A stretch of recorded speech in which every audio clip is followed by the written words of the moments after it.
Bon les amis, on est bientôt arrivé chez Nico, c'est un maestro on peut dire ça.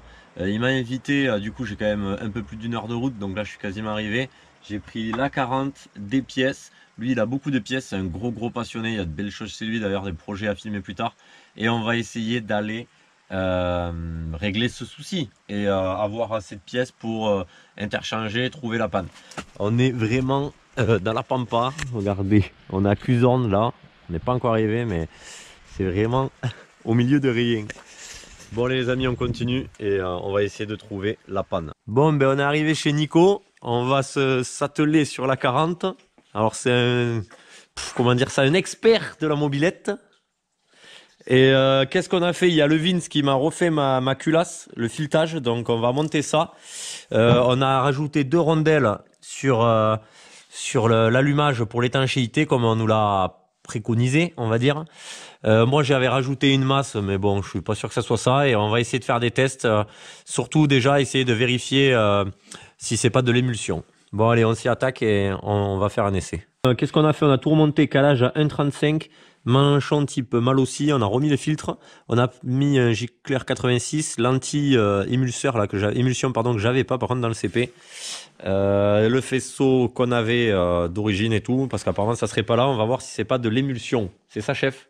Absolument. Et on a étanchéifié les 2 rondelles.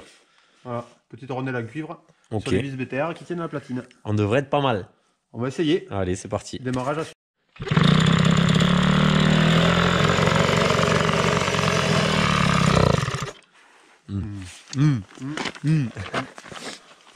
J'enlève le starter.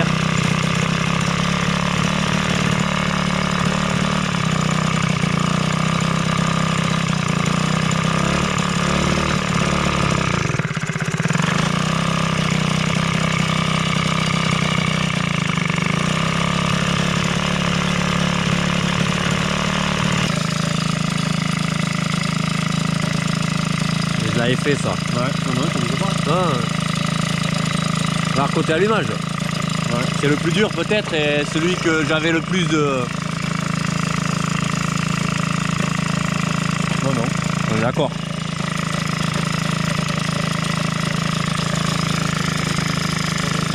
Ok.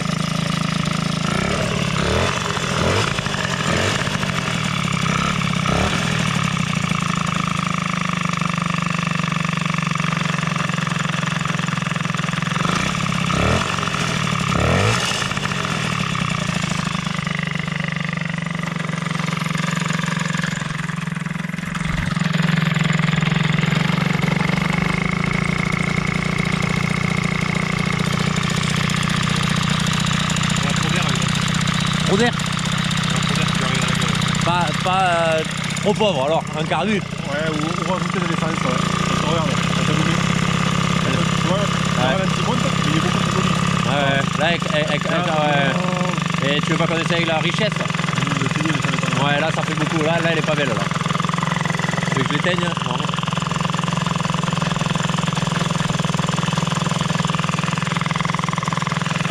Bon, on l'a fait chauffer. Moi par contre j'ai très froid. Donc Gicleur 86 avec le filtre, allumage à 1,35. Comme on a remis tout l'allumage CDI comme avant. De toute façon on pense que pour l'instant on essaye de remettre au propre ce qu'on peut. Et le robinet coule très bien, tout ça, il n'y a pas de souci. Et après du coup essayer de voir déjà avec ce nouveau manchon, voir l'émulsion. Et en plus cette petite rondelle anti-émulsion que j'avais pas. Bizarrement elle n'y était pas. Donc là je la fais chauffer, on va essayer en descente, pardon, on va essayer en montée, en pleine charge, si elle arrive à prendre ses tours, ce que ça fait. Allez c'est parti. Là on descend.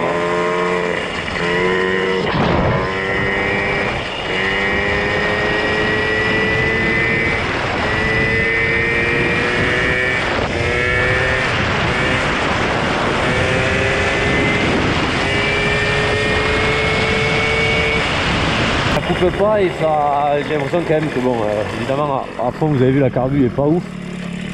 Je vais de descendre en bas, j'arrive pas à repartir en côte, ça c'est clair. Donc vraiment pas de couple. Peut-être un problème de richesse à bas régime. On va aller plein fer en montant. montant progressivement, ça monte. Donc elle arrive à prendre ses tours.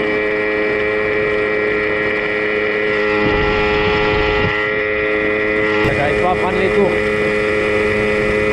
Bon, on pense qu'on est un peu pauvre. Donc on va mettre 4 points de plus sur le carbu et on va alléger la transmission parce qu'on pense être encore beaucoup trop lourd avec les 4 grammes. C'est ça, chef? Oui, monsieur. Voilà. Bon, allez, on va refaire un essai. Bon, l'avantage chez Nico, c'est qu'il y a tout ce qu'il faut. C'est le cas de le dire. Du coup, JPR 90 pour enrichir un peu. Et galet, on est passé de 4 grammes à 3 galets de 3 grammes. Donc pareil, il a tout. Donc on peut vraiment faire des essais. On va voir du coup si ça marche bien et en espérant rentrer ce soir avec la panne trouvée, ça serait génial. Mais il n'y a pas de raison, hein, de toute façon. En tout cas ici c'est vraiment la pampa, du coup c'est pratique quoi. Bon allez, on va faire chauffer et tester ça en montant. Il faut vraiment, elle a rien en bas, c'est vraiment curieux ça.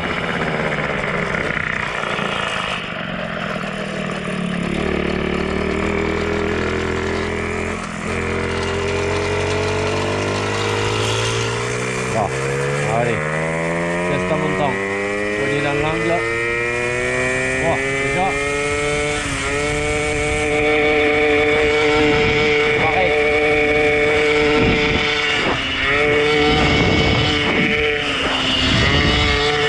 Là, ce bruit là.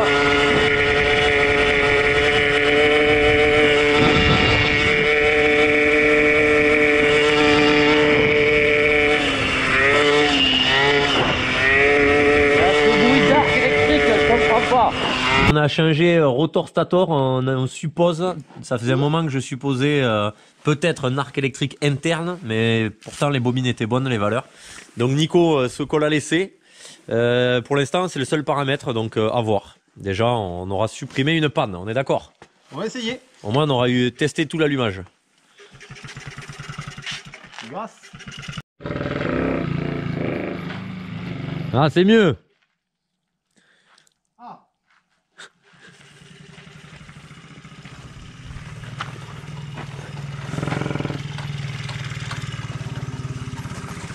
Bon, on avait un petit problème de faisceau, donc il nous a réparé ça, voilà, on va rien dire. Allez, c'est parti. Donc avec un nouveau rotor stator.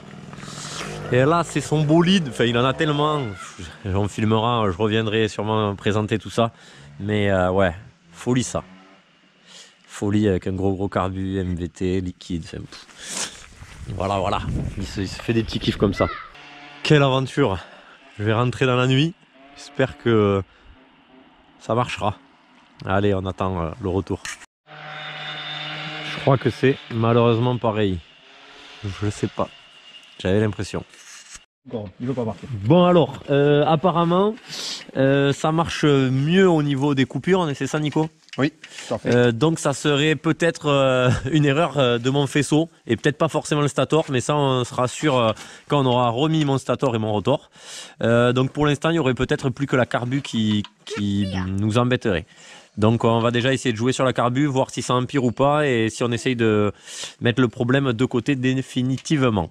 Voir si le phénomène s'accentue ou pas au niveau de la carburation. Après on pense que en fait ma masse je pense que c'est ça et Nico c'est pas forcément pour la masse mais il est persuadé que il y avait un souci de masse interne on va dire pour la bobine et j'ai bien peur que peut-être que ça se faisait la masse dans le stator et peut-être qu'elle se faisait plus à partir d'un certain régime. C'est une hypothèse qu'on pourra écarter quand on aura tout bien branché et si on arrive à plus avoir ces coupures. Apparemment là ça serait des coupures de carbe entre guillemets.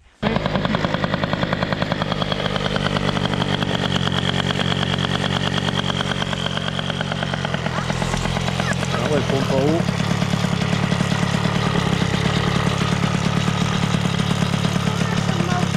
Ah, t'as la poulie et tout. Poulie. Oui. Maman, l'engin. Bon, on va peut-être quand même essayer avec un calage différent. Mais avant le calage, on va quand même vérifier le CDI, mettre un CDI différent. Voilà, voilà. On n'est toujours pas satisfait, on comprend pas trop, mais on a la recherche. Hein. On essaye là, mais là la machine de guerre, première 51 là, avec un 50 mal aussi prépa, vario, poulie, enfin bref, DD. Il y a tout ce qu'il faut. Il y a les clignots, il y a tout, avec l'éclairage LED. Apparemment c'est une machine mais il n'y a pas de frein. Ouais, on dirait que ça va lever. Ah. Oh là là. Ah ouais, les freins c'est du bois. Oh là là, la gêne. Bon là ça descend mais je suis sûr qu'à monter c'est pareil. Oh là là. Ah ouais, ça marche. Eh, franchement c'est incroyable, j'aurais pas cru. Comme quoi les 50 ça peut avoir de la gouache.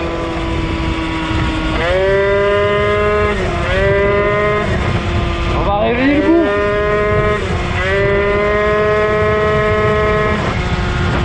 Oh là là. Je sais pas combien je suis mais...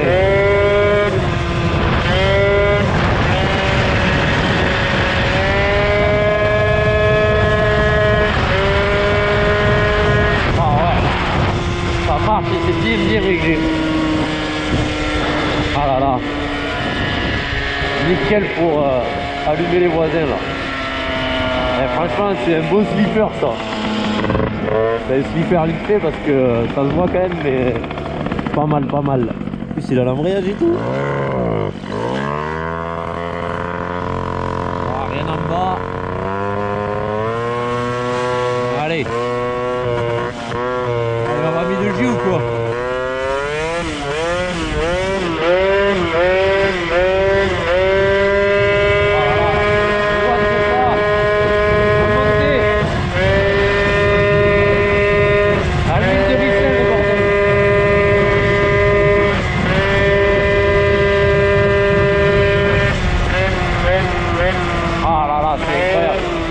Attention, il va pas faire des présentations, allez chez lui cet été, je vais vous présenter tout ça.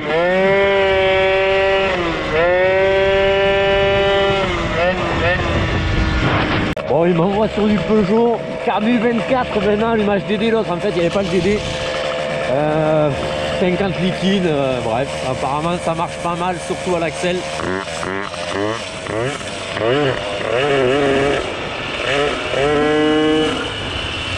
Aïe aïe aïe, c'est pas le temps pourtant à prendre des grandes vitesses mais bon.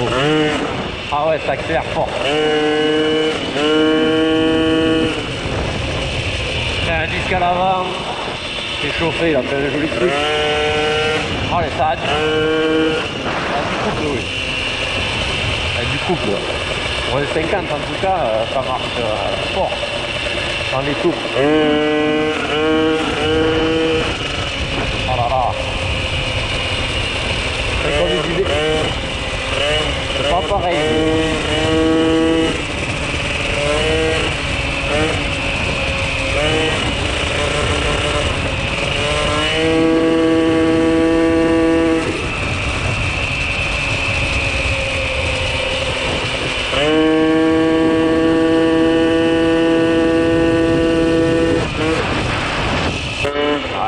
C'est vrai que la Porsche DLF juste à l'axel avec un filet, que des usines à gaz. Mais bon, j'aurais aimé retrouver mon problème moi. Bon, il a même pas eu le temps d'aller essayer qu'il y a un vilain bruit. Donc on va ouvrir. Qu'est-ce que c'est? C'est pas le Vario? Au moins? Non. Voilà. Oh, c'est quoi? Y'a pas de compression? Oui, mais tu le sens ce point dur? Ouais. Là, touche. Fais tourner. Là. Attends. Non, là. Attends. Là. Fais gauche droite là. Ah oui. Oula, c'est quoi ça? C'est un truc à gripper. Bien grippé, c'est bizarre. Là, on peut ouvrir, je pense. Bon, mais au moins on aura fini sur un chef-d'œuvre. Mais peut-être que j'aurais trouvé la panne quand j'aurais refait le deuxième moteur, non? Ah ouais, mais c'est quoi ce délire? C'est un truc à gripper, Nico. Ah oui. Ah sûr. Allez. Oui. 6h10. On dirait que ça accroche. 6h10, je sors le chalumeau. Pourquoi le chalumeau? On va ouvrir les carters, je sens que ça va. Non. Tu crois que c'est bas moteur? Non, le haut, à mon avis, c'est... Moi aussi, le haut. Ouais, le piston, ouais. Bon, allez, feu. Bon, et ben, quelle heure il est là? Bouge pas. Attends, j'ai le téléphone. Bon, 18h20. On pense que j'ai serré. Donc, on tombe le moteur et on va voir. Et si c'est le cas, et ben, on va passer direct en 70 et en espérant trouver cette panne. Allez, c'est parti. C'est parti, on va ouvrir, on va vite voir. Hein. On n'a pas vu tous les deux d'ailleurs. Non, on n'a pas Il regardé. a desserré, mais. C'est desserré, mais on n'a pas ouvert. Maman. Bon, t'es grand, hein, moi je suis petit là. Vas-y, ça force un peu. Fais voir la culasse, tourne la culasse déjà, voir. Ah, ben déjà là. Voilà, Et matière. Matière à réfléchir. Ah, t'as un morceau de piston qui a pété. Ouais, c'est quoi ce délire? Pas de cul. Oh là là. Voilà. C'est quoi? Un morceau de piston qui a pété. Et après qui a tapé. Mais Voilà. comment c'est possible? Défaut de fabrique. Défaut de fabrication, vous avez vu les amis, c'est pas de ma faute. Voilà. Bon, là tout est sucé. Bon, j'espère que le bas moteur est sauvable. Si les morceaux sont pas partis dedans. Déjà sur la culasse, il y en a un paquet. Il n'y en a pas trop encore, ça va. Non, le bout est petit, tu veux dire. Le bout est petit, ouais. Là, c'est parce que les goujons sont très bien axés. Ou que le joint n'est pas adapté. Ouais, aussi, le joint aussi. c'est dégueulasse maintenant. Ça a l'air propre en bas. Par contre, la gueule du piston. Qu'est-ce qu'il va me faire? Il va me sortir un aimant. Non, non. Non, le gamin, il a cassé. C'est une gosse. Au cas où. On va voir si les clapets... Ah oui, bien. Pour regarder si les clapets sont en bon état. Il n'y a pas de cul. Voilà. Voilà. Oh, j'ai jamais... Non, mais le le segment. qui a pété. Tu crois que c'est le segment qui a pété? Ouais. Mais tu vois, j'avais prédit en plus, segment cassé. Et le pire, tu sais ce que c'est l'histoire? Et je l'ai dit dans l'autre vidéo. Segment, tu veux que je te dise, segment du haut, refabrication, segment du bas, origine. Parce que j'avais pété celui du bas au montage. Donc déjà, segment d'origine. Alors pourquoi il aurait cassé? Dilatation, peut-être l'épaisseur, tu vois. On dirait qu'il est plus épais peut-être que l'autre. Trop serré, au montage trop serré. Tu as fait le jeu à la coupe? Oui. Après, si le jeu à la coupe était bon. Ouais, mais peut-être dans la hauteur, tu vois. Je m'étais un peu enquiquillé. Bon, eh ben, je pense que ça va partir sur kit 70 Air-Sal, monté à l'arrache. Du moins, si je vais prendre les mesures et tout ça quand même avant. Et après, je pense que, ouais, ben, en espérant que ma panne ne revienne plus. Après, toi qui es professionnel, est-ce que tu crois que un problème de segment aurait pu... Perte de compression, ça m'étonnerait. Hein. Ben ouais, ça aurait... T'es curieux quand même. Comme... Bon, allez, on démonte ça et on va analyser avant l'apéro. Déjà, il est là, le bout, là. Voilà. C'est pour éviter déjà que ça finisse de tomber dans les carters. Ouais, ok. Ouais, parce que moi j'ai un collègue l'autre jour. C'est le téton. Le téton qui a pété. Ok. Là, les deux y sont. Ouais, Non, le segment qui a pété. Segment de merde. Il faut pas acheter des segments de merde. C'est tout. Cylindre, il est sucé. Non, non, non. Ça va. Il y a les traces, c'était des traces d'huile ou... Ouais, le cylindre il peut repartir. Hein. Tu crois? Ah oui, il n'y a pas une trace. Alors, on est à côté où ça a déconné. Hein. Non, Bon, non. déjà, au pire... Ouais, au pire, tu mets un petit... Ouais, mais bon, là, après, vu qu'on n'a pas trouvé la panne, et regarde quand même, je vais check-moi les... Ça, c'est quoi? C'est de la matière? Non. Check-moi les clapets. Vu de là, ça va. Après, il faut le regarder de l'intérieur normalement. Oui, mais bon. Mais là, ça n'a pas l'air... Non, non, Voilà. ça n'a pas l'air dégueu. Vous avez l'air bien. Déjà, t'as rien qui tombe. Si, regarde. Tu vas voir, regarde en bas. Ah oui, il y a des morceaux. Bon, bah là, technique du bled, je mets un grand coup de soufflette d'en bas, avec du nettoyant frein, et je le mets à l'envers sur les 4 goujons, et ça repart. Charles, là. Toi, tu conseillerais quoi? Grand Manitou. Un grand Manitou, là, un grand Manitou, tu démontes tout, là. Et tu changes les roulements? Ou pas? Non, ouais, si t'arrives à les sauver, non, mais au moins de démonter le bas moteur, parce que tu vois, t'as une rayure en plein milieu, au niveau de la tête de bielle. Tu la vois là? Rayure dans les carters, en plein centre. En bas, tout en bas des Ah oui, oui. Mais c'est quoi ça? C'est la matière qui est descendue. Oui, voilà, mais c'est pas une rayure. Non, enfin, ça, Oui, c'est de la merde, ouais. C'est la merde qui a... Ou de la merde, ou de la matière qui est descendue et qui a rayé. Oui, oui. Ah, moi, je pense que c'est du dépôt plutôt, non? Est-ce que je suis assez long? C'est pas du dépôt? Non, c'est des rayures. Ah, ouais, incroyable. Ouais, ça a rayé. Donc ça veut dire que t'as pu en avoir à droite. Tu peux en avoir à droite ou à gauche. Ouais. Bon, et ben la suite dans un prochain épisode. Tu conseillerais quoi du coup là? Concrètement, en tant que professionnel? Après, là, tu peux remettre un piston. Hein. Ouais. Rien ne t'empêche. Hein. Oui, je reprends le même piston et je repars peut-être dans la même merde, quoi. Contrôler la cote du piston ou alors essayer de changer le cylindre pour voir si ça résout ton problème. Après, je pense que ça serait une bonne solution de partir sur mon kit 70. Comme ça, au moins, voilà quoi, j'avance. D'essayer. Et au niveau de la panne, t'en penses quoi là? Tu vois. On est dubitatif. Ah, grave. On ne sait pas. On a passé l'après-midi au froid pour rien. Pour serrer. Serrer. On a serré. Sur la béquille, on l'a serré là. On a serré, mon chef. Ok, bon allez, ben, on va aller à l'apéro. Bon, et ben, un jaune fluo avec le Nico, on est mignons là. Messieurs. On reviendra pour présenter les mobylettes de Nico parce que c'est que des bijoux et encore, ils ont pas vu grand chose. Ils vont me faire le tour. Voilà, cet été, et je vous dis à la prochaine, ciao ciao. Salut.